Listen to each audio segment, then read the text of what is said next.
Hello and welcome to the Bergara War. We're going to be reviewing a game which had crap weather. It was a crap game and we are out of the cup. We're a Stockport County podcast for county fans by county fans, and we're sponsored by Overpass Clothing and come to you in association with Edgeley Conservative Club Coaches. We have tons to discuss from yesterday's penalty shootout loss to Cambridge in the second round of the FA Cup, and it's got Aldershot 2023 vibes for me. It's going to be a therapy session, and Cath Shepley, I know that you like these ones when we've lost a game and just somebody that you can just basically listen to and think, yeah, we were rubbish. So this one's for you. Let's dive into a short clip of Charlie's post-match interview with JK, and then we can get this therapy session underway. Yeah, it was as hard to watch for me as it was for anybody else. I've got to be careful what I say, but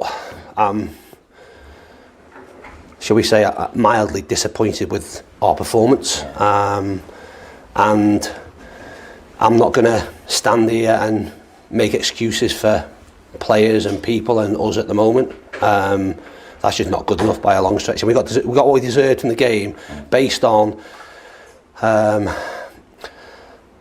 our attitude and application to it in terms of what we did, and then leaving it a chance. Can I sit here and say, oh, Cambridge deserved to win? No, I thought it was an absolutely horrendous game of football, with a complete lack of quality from both teams, and it deserved to be decided upon penalties.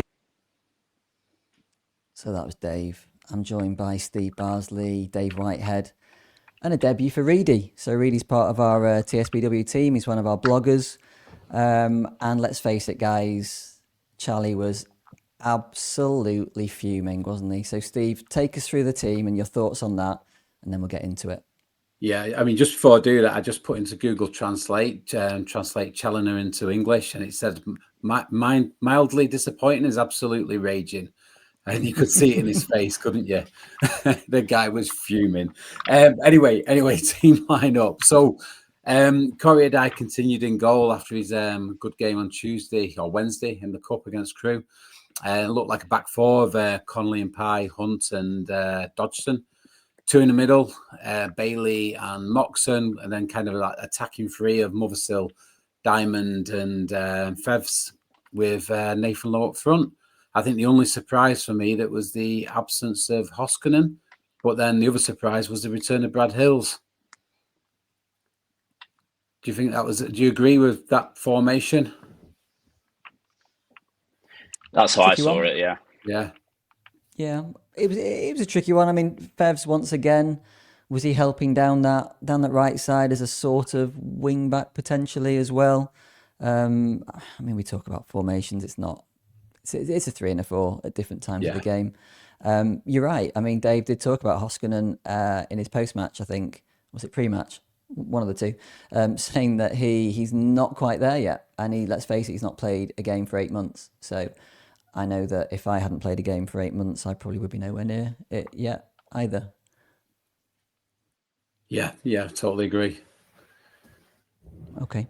So let's sort of get into this game then. So, I mean, as I said, it was crap weather. In the Cheadle end, I'm like halfway up the Cheadle end. I was getting soaked. Like the first time this season that I've got soaked in row S of the Cheadle end. So, and it was absolutely minging weather.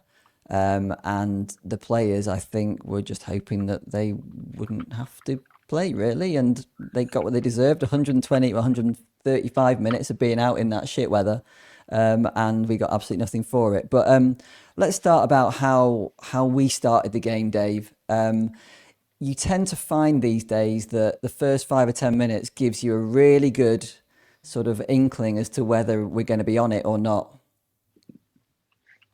Yeah, I mean, I thought we started really positively. Kept hold of the ball well.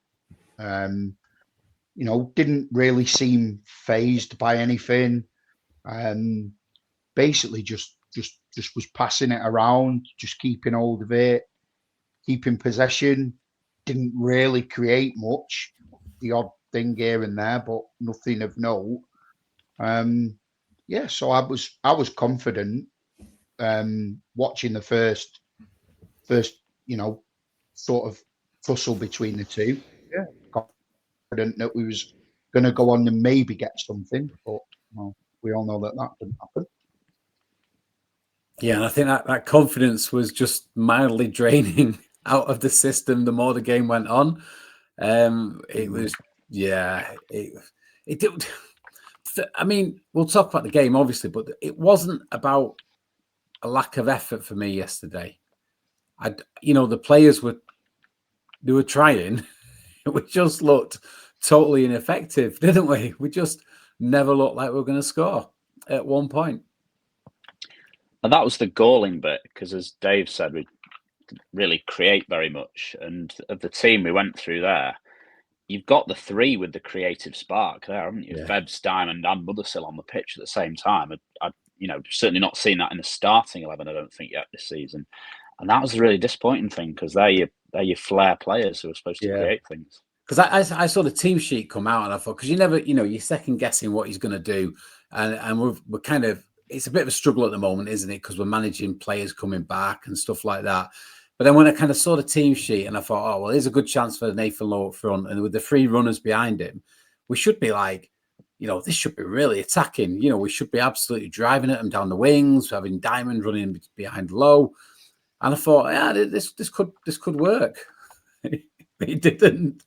Should we talk about the quality, though? Because, I mean, you're right. We went all out with our three probably best number 10 stroke wingers, so in Mothersill, Diamond and Fevrier.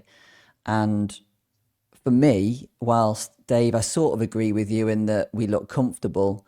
Whilst we look comfortable, we didn't look as if we could break them down at any point of the whole game. To be fair, Moxon and Bailey in midfield, we've seen it now for 6 games. So Ollie Norwood has, not 6 games because we've had the Virtu Trophy as well, haven't we, with Edwards coming in. But we've had 6 games without Norwood in all competitions, 3 draws, 3 defeats. I think we scored 3 goals and conceded 9. I think it's something along those lines.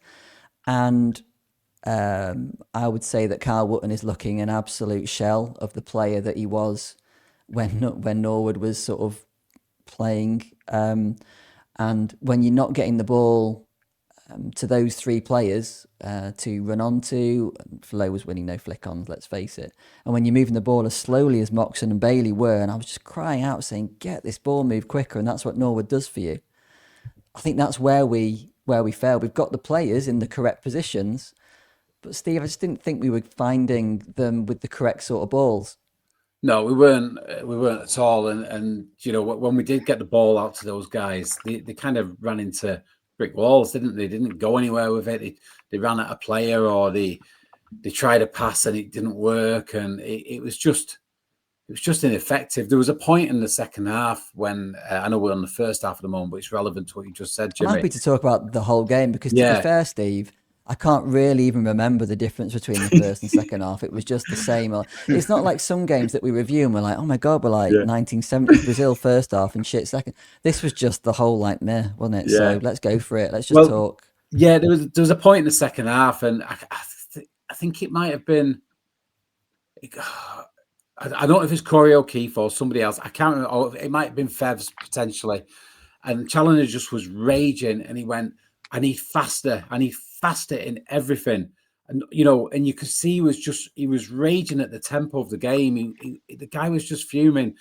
And we said the same. It's like we were not moving the ball around quick enough, and we'll get the ball and it'd be like, right, let's play it to the side, which I don't have any issues with playing the ball around. I don't mind playing it around the back, but I want to see progression and I want to see it move quickly. And it's just very slow. And we're kind of, we've gone back to some, we were doing this early in the season where we're just moving the ball around so slowly.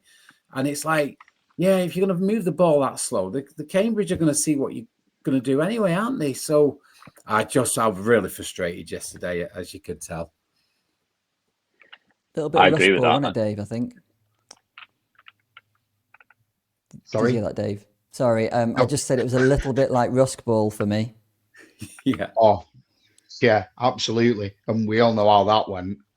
Bloody hell. Don't want to go back to them days. Good grief.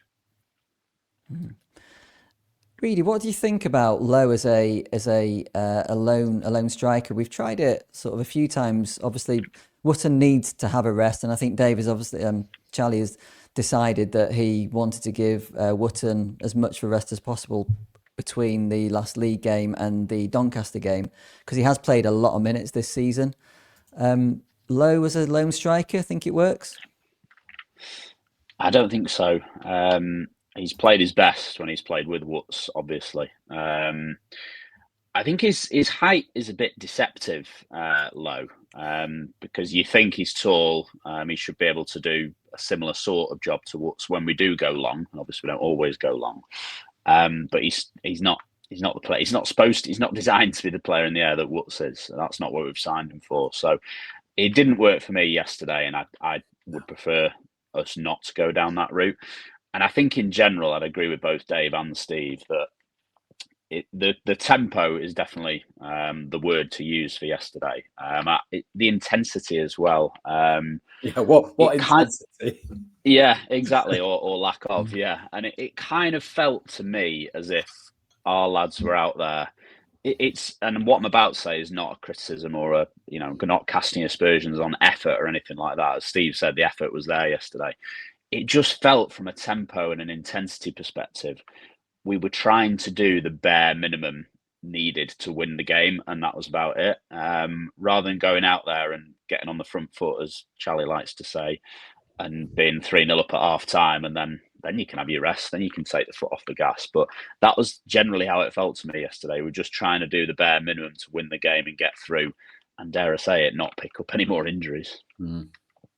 Do you think we've fallen into the trap that a lot of League One sides probably fall into when they're in the FA Cup playing against a team in a lower league? Now, let's face it, Cambridge were on 29 points, so same number of points as us in the league. I think they've won 8, drawn 5, lost 5. So they're no mugs. It's not like we're playing someone at the very bottom of the table. Do we think maybe there's some sort of thing in the players' brains thinking, "Oh, we got this," and that feeds into what you were saying, Reidy, about maybe if you're not quite willing to do that sort of major pressing, which is normally our identity when we play well. Do you think we can lay that at their door? Because Dave Challoner, I think, was basically saying something similar on his post match. Yeah, I think I don't know. I can't see players doing that. I mean, you mentioned them on 29 points or something in a similar position to us in the league. But they're in a similar position to us in terms of injuries. They're absolutely injury ravaged. They have not got a striker available to them, not one. And it's like, so they're playing a lot of players that don't normally play, and they competed with us for the entire game, didn't they? It was just poor, really poor yesterday. And just kind of going back to Nathan Lowe as well. You were talking about Nathan Lowe. I had a lot of hope for Nathan Lowe when he joined the club, and I still think it could work out really well, but I'm not seeing it yet. I'm not seeing it at all. It's like he's had a few games where he bagged a couple and he seemed to be, striking up a partnership with Wootton, but it's just, I don't know. It's just, maybe he's better as a 2, maybe, but like you were saying, as a 1, it just doesn't work, does it? You wonder whether he's the wrong type of striker for this type of team. I mean, we hear that he's an absolute hot shot, so when he gets chances, he puts them away. But he's not the sort of player that's going to beat a defence for pace. We've already seen that. He's broken through a few times in various games, and maybe he's knocked it over, but he just hasn't got that lightning pace that you really need, I think, to cause defences problems. Can I just talk, Dave, about so I'm going to go straight to the 44th and 47th minute because they were the two things, really like the main things that happened. So on 44 minutes, we've criticised Adai a number of times, and Dave, I think you'll probably hold your hands up and say that you've sort of said that Ben is definitely your number 1 keeper, and we've all said that as well. But you've got to give him some credit for the game yesterday. He kept us in that game, and on 44 minutes, he made a really good save low down to his left, I think it was, when they got Joy, and they got Joy on quite a few occasions against us, to be fair. Should have been 1 down, shouldn't we? Absolutely, yeah. No, I thought on Wednesday, after we conceded the goal, he sort of then developed a bit more confidence. And it's like, how many times I said, being a keeper, it's all about confidence. And you pull off a couple of saves like he did on Wednesday, and his confidence is sky high. Yesterday, he didn't put a foot wrong for me. He was good, wasn't His he? distribution was all right. I think one, and I'm being super critical, was the odd time when he threw it out and it sort of went out for a throw in. But other than that, what else? And like I said, I'm being super critical there. But other than that, I thought he's got to be knocking on the door again now. Yeah. To Charlie saying, well, look, Ben in his last game was a bit shaky, as we all know, a la Barnsley. So, why wouldn't you knock on Charlie's door and ask a question? Obviously, that's up for Charlie then to decide what he wants to do about it and what he is going to do about it moving forward. But it's all about taking your opportunities when you get them. And the last couple of games, he hasn't done much wrong to warrant not being back in the squad. Would you stick him back in, Reidy, for the game on Tuesday? I wouldn't. I agree with everything Dave said there. I think he was the only player to come out yesterday with any sort of modicum of credit. And that throw, if I'm thinking of the same one that you are, Dave, was very, very close to being a perfect throw. It sort of just ran along the wrong just went out of the touchline, because otherwise Feb's Diamond, whoever it was onto it and they were through. Ben hasn't done enough wrong yet to be taken out. But Charlie's clearly asking all the players at the moment, given the injuries we've got, stick your hand up and make a case for being in the team. And that's all any of them can do at the moment. And he's the only one for me yesterday that did that. But Ben's not, he had that shaky game against Barnsley, obviously. But he's earned the right and he's got the gloves for me at the moment. I'm not taking him back. I'm not putting Corey back in for the next league game. That's fair enough. 2 minutes later, we had an injury, didn't we, Steve? So Kyle Connolly, who's been Mr. Dependable this season, and it's just typical County, isn't it? We've got Brad Hills on the bench, just coming back from an injury. And what happens? Yeah. Callum Connolly I didn't even see what happened to him, did you? I mean, it was in the penalty area, wasn't it? And I don't know if it was a tackle or if he went over on his ankle or something, because Charlie in his post-match was talking about his ongoing back issue that I didn't know he had. So I've no idea what happened, but it was clear he was coming off, because before I realised he'd got injured, I saw was it Joseph Alowu getting stripped to come on, and I was like, oh, that's weird. And I looked to the right, and there's Connolly on the floor, and I thought, oh, I said to my wife and daughter, I said he's coming off here. But I don't know what happened. I've no idea.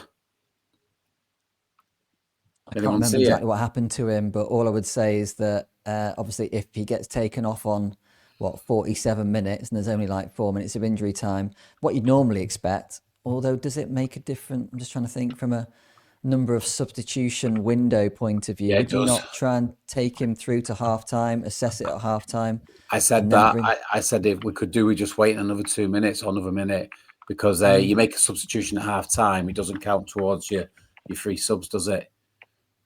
No. Do you reckon? Sorry, Jimmy. Do you reckon with the injuries being as they are, especially in defence, they just thought, let's not take the chance? Probably, yeah. Yeah, probably. But we could have taken him off and played with 10 men for 2 minutes. I mean, there's plenty of teams that play with 10 men and actually go on to win games. So like us but twice. They must have been. But to have done it, then they must have been. Well, number one, they must have been super sure that he wasn't going to be playing any further part in the game, and it wasn't a case of we'll give him 15 minutes to rub his leg down or whatever they do. So yeah, that was really disappointing. Should we take? I mean, we're 20 minutes in. Should we just take a quick short transition? And then we'll come back second half. We'll talk extra time. We've got some other bits and bobs to talk about as well. In fact, it's a really busy show because we're going to be talking Doncaster as well, because that's obviously a really important game now on Tuesday. So let's do this short transition and we'll be back.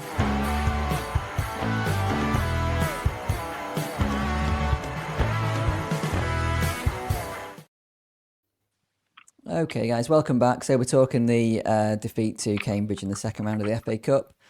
We've done the first half and we're still pretty depressed, and it's going to get even worse, to be honest. So into the second half, we didn't make any halftime subs as it stood. Maybe a case, Dave, of Charlie saying to the team, "That was pretty shit, guys. Go and show me that you want to stay in this competition," because he loves this competition. You can tell that. He didn't want to get knocked out. I'm sure Mark Stott didn't want us to get knocked out. So he sent the same team back on, didn't he? How do you think they did, Dave? Second half, did it get any better? No. I think it just carried on from where the first half left off, really. Just slow, lethargic, looking up at the weather thinking, what am I doing? I don't know. Yeah. You'd have to crawl inside somebody's head to find that out. But it was just the same story, wasn't it? It was just we got to half time, and I thought it needed a change. I thought this business of Nathan Lowe up front on his own and these three attacking midfielders or whatever you want to call them, it weren't working. It needed changing. But I kind of almost felt like there was one eye on Tuesday and he didn't want to bring players on too early. And I was thinking, this is crying out for Ben Osborne and it's crying out for Carl Wootton and Theo Eden. But it was like, I just wonder if he had in his head, what if this goes to extra time?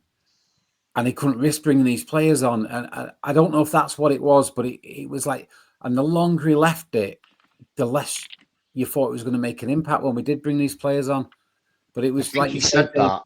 Yeah. He said that in his post-match as well, didn't he? That obviously he has to manage the minutes for some of the guys that are coming back. And obviously he don't want to lump them on, knowing full well that if it does go into extra time, that he's going to have given people more minutes than what they should actually be doing, according to a spreadsheet somewhere. Yeah. I did have 3 positives in the game, though. And one of them you talked about, which was Corey Dye. I thought he played well. No one's mentioned him, but I actually thought Odin Bailey had a decent game. And I wasn't surprised to see him get man of the match. And the only reason I say that is I felt like he was the only one who was trying to move things quicker. He was trying to speed up things, but it just wasn't working with the rest of them. So he was my other positive. But I also thought Theo Eden looked good, and he looks a real good player as well. And I think the more we can get him in the games going forward and get him up to full fitness, that was the only positives I took from the game anyway. I would have liked to have seen Mothersill stay on, and because on Wednesday the pair of them down that left, it was great, wasn't it? Looked really good. Whether that was just the opposition quality, maybe, I don't know, but they look really good together down the left on Wednesday. So I would have liked to see Mothersill stay on and just give them another, even if it was for 10 or 15 minutes, just to see how they got on. Give them a bit of a chance and see. You never know, but that didn't happen either. No, it was interesting how. Sorry, Reidy, you go. I was going to say Mothersill was looking all right, wasn't he? Certainly no worse than Febs and Diamond, and he was getting a bit from the Cambridge fans because of his Peterborough past. So there was probably some determination. I'd have left him on as well for all the reasons you've mentioned, and that as well. I think at the start of the second half, he moved both Mothersill and Febs. Well, both of them were operating on the right hand side, and they were causing some problems, I thought, for the first because really for 50 to 60 minutes, I think that was probably our best sort of patch, I would say. There was that chance, though, wasn't there, when Febs went down the wing, and he was quite early in the second half, and he beat both players, and he got to the byline, and he put a lovely ball across the box, but it was but Lowe sort of made the wrong run basically. If Lowe had just gone straight towards the goal rather than trying to come towards the near post, he had a tap in. But is that Lowe's fault, or is that Fev's fault for not doing a pass good enough? Well, Lowe was apologising to Fevs afterwards, so maybe. I mean, I think as someone making that run like Fevs did, you just put it across, don't you? And you hope that somebody's running onto it. Yeah. I mean, I made a couple of notes. Like there was good work from Malik on 48 minutes. Moxham fired over. He did that a couple of times. Thought he might do it with his penalty, but he obviously didn't do that. Got saved instead. But we'll talk about that later. And I'm not blaming Moxham for having a penalty save, because anyone can have that, but that's just unlucky. Diamond had a long range shot that went straight at the keeper. 74 minutes. Moxham another one over the bar. So we were pushing a little bit, just without really making their keeper work hard enough. Our keeper was definitely making the better saves throughout the whole of that game. You talked about maybe partnering Malik and Adoon together, but obviously maybe Dave's plan was probably to take Malik off before putting Adoon on, just in case we went to extra time.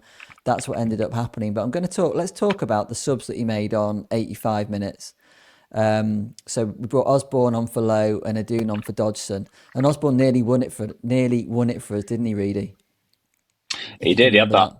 Yeah, it was a good block by one of their players. But yeah, I thought he was through, and from where I was sat, it was a kind of I thought he was going to score because it was on his left foot as well. He'd cut inside, and I come back to kind of the timing of the subs. I agree with Steve and Dave, and obviously Charlie confirmed it in his post-match interview. He had an eye on what if we go to extra time, and to Dave's point, where does that leave us with the spreadsheet on who's in whatever colour zone they call them? And I link it back to what I said before about my overall sentiment on yesterday was we kind of tried to do just about enough to get through the game and win against an opposition who are obviously in League Two but showed us up yesterday.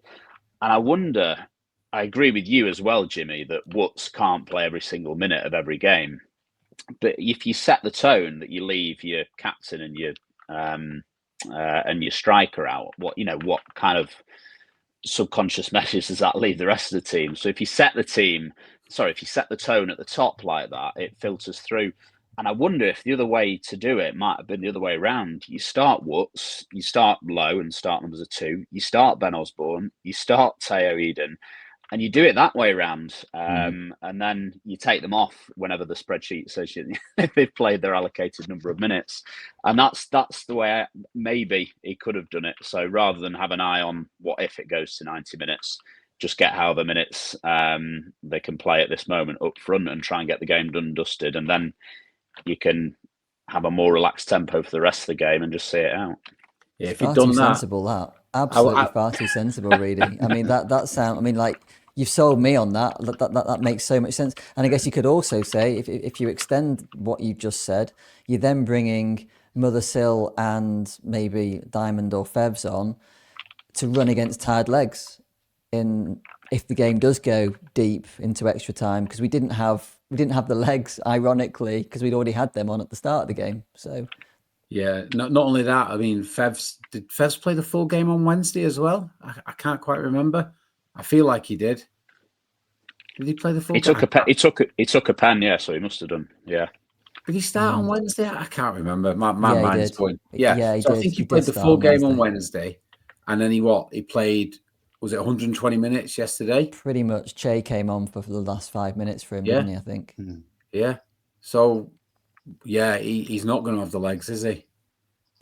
So, extra time, not a lot happened there, apart from Adai making some more saves, and Corey O'Keefe made a great block as well on 14 minutes.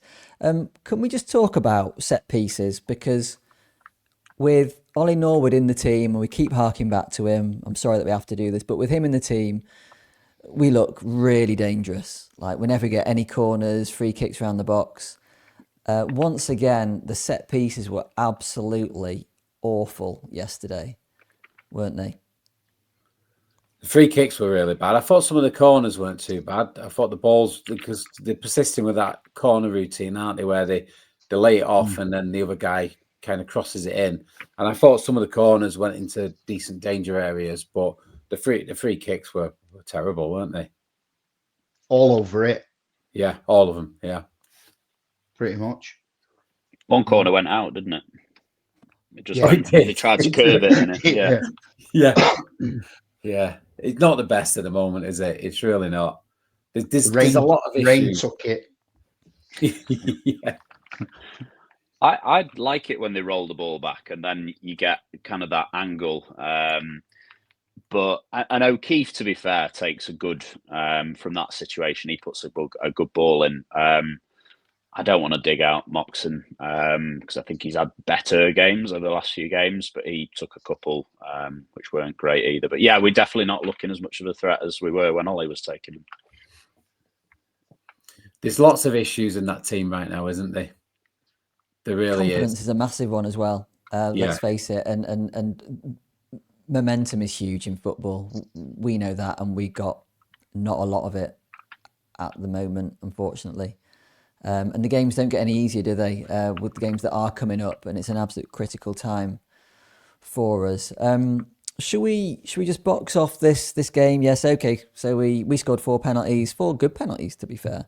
They scored 5 very good penalties to be fair to them, except they were really pissing me off when every penalty that went in, bearing in mind they hadn't won the game at this stage, they were giving it the big I am to the Cheadland, like, come on, oh, we scored our penalty. And I was just thinking, please miss the last one and then we go and beat them. But we didn't, obviously. But do you think that's a wise thing to be doing as a team, doing that? Or do you... Especially that 6, who arguably shouldn't have even been on the pitch.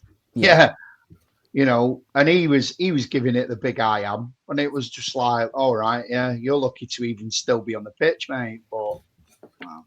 Just on just talking about him, whether he should have been on the pitch. I mean, it's a debate, isn't it? But should Hunt have been on the pitch? I thought he was pushed him in the lucky. chest, didn't he? He pushed him in the chest. I think if he'd gone any higher, I think he'd have been off. You're right, but I think he just kept his hands low enough. Yeah, right. I couldn't tell. I don't even know what that was about. It sort of just stood up and then shoved him, and it was kind of a bit like, well, why have you done that? I think he grabbed his leg, didn't he? As he tried to walk away, he grabbed him and pulled his leg, something like that. So then he shoved him. But I was like, oh no, I've seen red from these before. Yeah. I thought he was lucky. He thought another ref sees it another way. Yeah. Yeah. Yeah. Because let's face it, it's not just going down to 10 men in the game. Obviously, it is as well. But would that be violent conduct? So what sort of ban is that? Is that 1 or 3? Or a 3-match ban if it's violent conduct, isn't it? So he's obviously a little bit of a hothead, maybe. But I actually think we need a bit of that in our team. We need a bit of nastiness. I mean, we've said this like a couple of years ago when we had our amazing midfield of Crogsdale, Collar, and Sarcevic, and we sometimes felt maybe they were a little bit too nice. We didn't have a nasty bastard in there. But having said that, you do run the risk if you have got one of those sort of players of them being suspended more often than not. Okay, sorry, one other thing. I had zero confidence winning that game on penalties because we won on Wednesday on penalties. But there's no way we're going to win 2 in a week. Do you think it helped them, the fact that and let's face it, just trying to think of how many players took penalties that took penalties against Crewe. So obviously Moxon, the first one. Yeah. I can't even remember whether he went the same way as the way that he went against Crewe. But it was the same penalty. Yeah. Oh, was it? It's the same penalty. Their keeper actually knew about Adai's antics with chucking his bottle, and he had it wrote on his bottle. And every time the penalty taker was coming up, he was looking at his water bottle, and then he gave it to a guy who had the media thing on and a camera to keep hold of it so that Adai couldn't nick it and throw it back into the Cheadland. Yeah, I thought, top quality shithousery that, mate. Done his own work, hasn't he? Yeah, proper. Anyway, so penalties is a lottery, as Dave said, as Charlie said in his post match. It does come down to chance at the end of the day, and yeah, we're out the FA Cup. I don't know when the draw is. Don't really care, to be honest. They can get whoever they get, and there we go. Man of the match Jimmy, is then. Yeah. Sorry, mate. Just before we move on, thought an interesting stat coming out of yesterday is Neil Harris. So obviously we lost yesterday, or drew and lost on pens yesterday. They did us in March, if you remember, 2-0 at their place. I was there. And then the last time, I don't know if you remember this, was the first game of, I think, the season we won League Two. He was manager of Gillingham.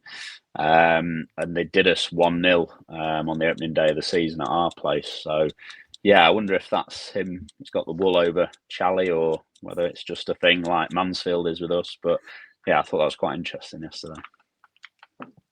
Good start. Man of the match then, I'm going to give it Adai, to be fair, for for his 120 minutes, basically.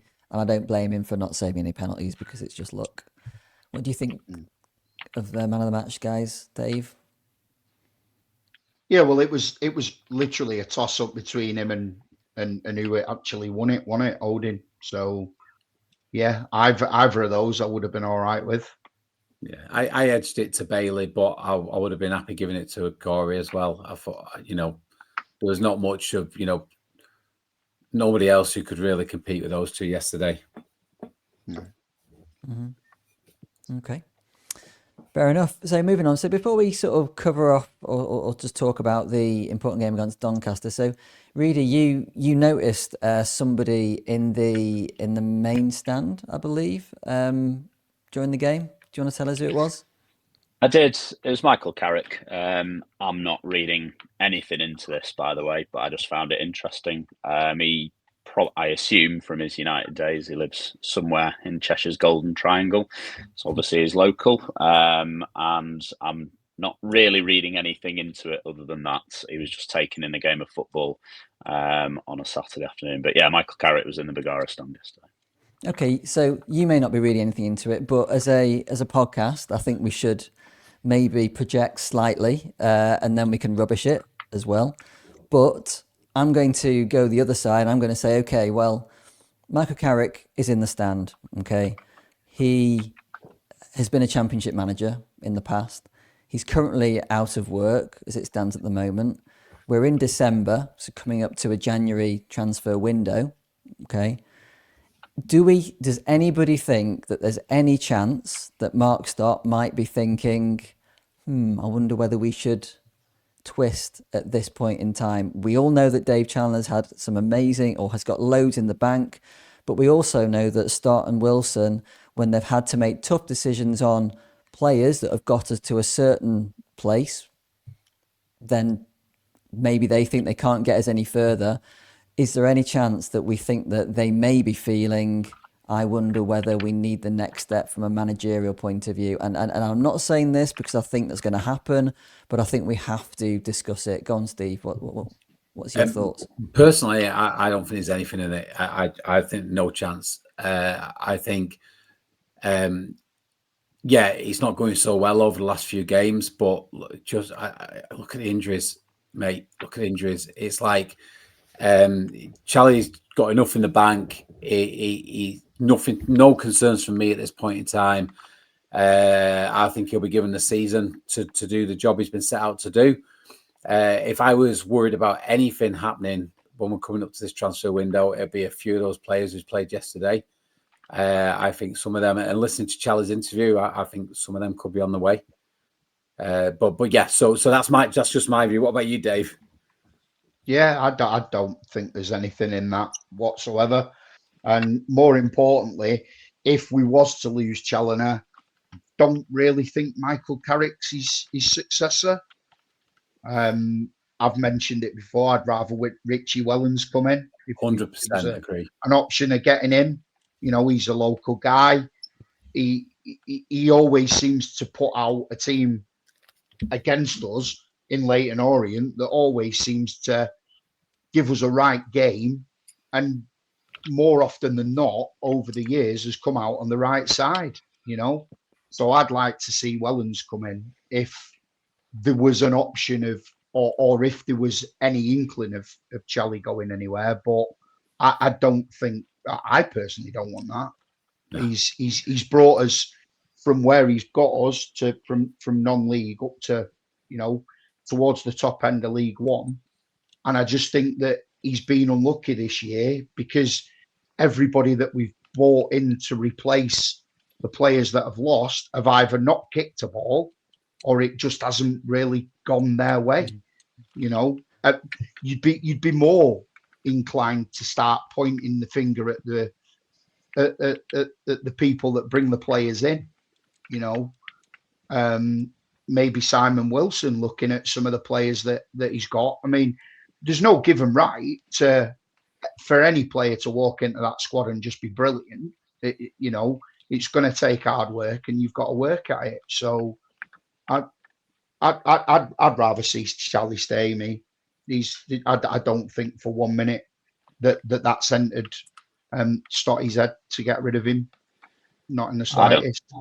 I don't think so either. I think if anything, because there was an interesting comment, I can't remember where it was from, before this little sticky patch that we're in, that there were those 3 championship jobs that came up at the same time. I think it was Middlesbrough, Norwich and somebody else. And it was kind of like, well, and we were top at the time. Obviously, Charlie's got the record he's got. And it's kind of like, will he look at the injury situation he's got at County and think, now might be my time. Now my stock's as high as, well, obviously it's always been high, but as high as it's ever been. I think the point you made, Jimmy, around are they thinking about a change in January with the window in mind? I'd just back Charlie. I'd give him the window and give him the chance. I also think, to both of your points, that obviously all the injuries we've got to come back, that's our first team, or a big part of our first team to come back, basically. And I agree that it's kind of the squad players who've been shown not to be good enough. I think that'll be the root and replace bit to get some better squad players. So I think if there's any County fan out there that's hoping we'll go and buy, a load of big name players in January, I don't think that'll happen. We'll just wait for the injured players we've got to come back into the squad, because they're a big part of the first team, and it'll be, dare I say it, your Fiorini's. I don't want to pick on him individually, but that sort of profile of player that's not playing at the moment, and some of those that were in the 11 yesterday and have been for the last couple of weeks, that'll be going out the door. To get players in January of a decent quality is really, really, really difficult. But I'm in agreement with you guys. I cannot see a management team of Michael Carrick and Wayne Rooney strutting through the doors of Carrington anytime soon. So let's back Charlie. He's got a plan, and I feel sorry for him because his team can't play his plan at the moment because the personnel don't seem to be capable, and he's just as frustrated or more frustrated than we are, obviously. So get those players back, get some reinforcements in, someone beginning with L, ending in Y. We keep on talking about this. You never know. We need more goals. Actually, one interesting thing that I read about Malik Mothersill before we just sort of finish this section, he scored 12 goals last season, which is pretty decent return. Hadn't realised that 7 were from the penalty spot. So as soon as you sort of look at 5 goals in 40 odd games for Peterborough, you're then thinking, maybe he's not quite the attacking force that maybe I thought he was going to be at the outset. But he is only young. He's 20 years old. We've definitely gone down this route of someone for the future. And I was really impressed with how he was playing yesterday. Just not quite working for him. But as Dan Coolvold would say, he probably needs one to go in off his arse just to give him that little bit of extra confidence. What I like about him is that he's always willing to pass the ball to players in a better position than him. And I sometimes think that with Fevrier, as much as I love him, he just shoots a little bit too much, head down, and tries to shoot, and is not quite going in at the moment. But yeah. Wow, so we're on 44 minutes. Quick chat on Tuesday. So, Steve, I know you're heading off to Doncaster on Tuesday. Dave, you can't make it. I know you had to give your tickets away. No. Reidy, what about you? Are you heading over to Doncaster? Or? Yeah, I'll be there. Yeah. You'll be there. Okay. Good stuff. So are we confident, Steve? Go on. You take us through whether you think we're going to win 4-0 or not. Okay, at this point in time, I'm not confident. I'll say that I'm not, because we're not playing very well, are we? What I do think we'll see is I think Charlie's kind of hit a point when he's going to make changes now. I think I can see somebody like maybe Corey Edwards starting, on Tuesday. I wouldn't be surprised. He made some comments in his post-match, didn't he, about, strange comparisons, but should I be playing Corey Edwards instead of Odin Bailey? Should I be playing Shea Gardner instead of somebody else? And he named a few, and I thought he's obviously unhappy with some of these squad players, and I can see some changes happening. And kind of going back to what you were saying a minute ago, Jimmy, about he's kind of constrained that he can't play the formation he wants to do. Well, we can't seem to play the formation that he's trying to do to fix it. So let's just play the formation that we know works. Let's just play the wing backs. We've got enough players now. We can do that. We can play, you've got, from a defensive point of view, you've got Ethan Pye. Hills is coming back. I know he's not ready for a full game. You've got Joseph Alowu. We've seen both Dodgson and Corey O'Keefe play right and left centre-backs this season. And they've had very good games when they've played there in the Aviva. I know it was only the Aviva Trophy, but they can play there.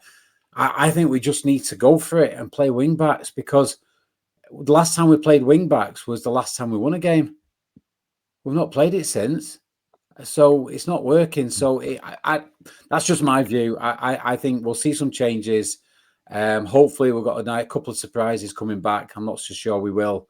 We've been expecting Callum Camps to play the last 2 games and he hasn't done. So I don't know where Callum's up to. But yeah, I'm not confident, but I think we'll see something change. That's what I think we'll do. Whether it works or not, I don't know. What do you guys think? I think we'll see changes. I agree, Steve. Yeah, and I agree with you on the 3 or the 5 or the Christmas tree formation, whatever you want to call it. I think we look at our best when we're playing like that. I don't know if it'll be Corey Edwards. I don't know if it'll be a midfield 2. I know you're probably just using Corey Edwards as an example of a change. Just purely an example. Yeah. I think of a middle 2, because I think this might have been discussed on one of the previous. Might have been the main pod, or I think a midfield 2 of Bailey and Corey Edwards. Good, obviously very good players in their own right. I like what I've seen of Edwards. That's just a bit lightweight for me. And Moxon does give you a bit more of a foot on the ball, or a foot in the tackle. But yeah, I do think we'll see changes, because he clearly, listening to him yesterday, feels like he needs to deliver a bit of a rocket, and some of those players need it, based on what we've seen over the last couple of games. Yeah, one thing you might see though is potentially in that midfield. I agree with what you're saying. If it was like, Corey Edwards as a 2, it feels a little bit lightweight. But what you can do is you can play a 3. You could play Corey Edwards and Ben Osborne with Odin Bailey as the attacking midfielder in front of them. You could do something like that and still get away with it. So I don't know. It's going to be interesting. Whoever does Fan Hub tries to get the 11 out of 11 on Tuesday, I think you're going to fail. I can't see anyone getting that right on Tuesday. I think the interesting thing with what you just said there with that midfield 3 is you're right. So Odin Bailey can stride forward when we're in possession and hopefully receive it between their midfield and defence. But then when we're out of possession, he can probably sort of shuffle back into a midfield 3. I think the problem that we're seeing at the moment is that when we are trying to play a midfield 2 at the moment with the 2 midfielders that we've got at the moment, Moxon and Bailey, it's just not working without a Norwood or an Osborne. And you can just see when Osborne came in, I actually thought we were going to score the winner when he came in, because he moves the ball quicker. He's a championship player. He moves the ball quicker, just like Norwood does. He receives it, and even down to the way that he passes the ball, he puts it in front. I mean, it's basic. It's rule 101 in like midfield play. You put it into the path of the player so he can run onto it.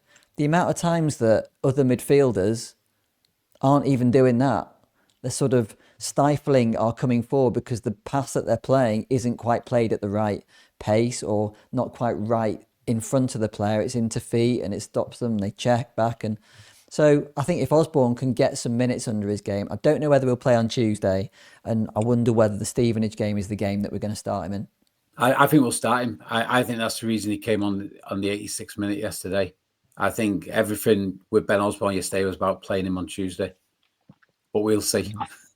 I think we have to. Osborne, Eden, probably go O'Keefe on the right instead of Hunt.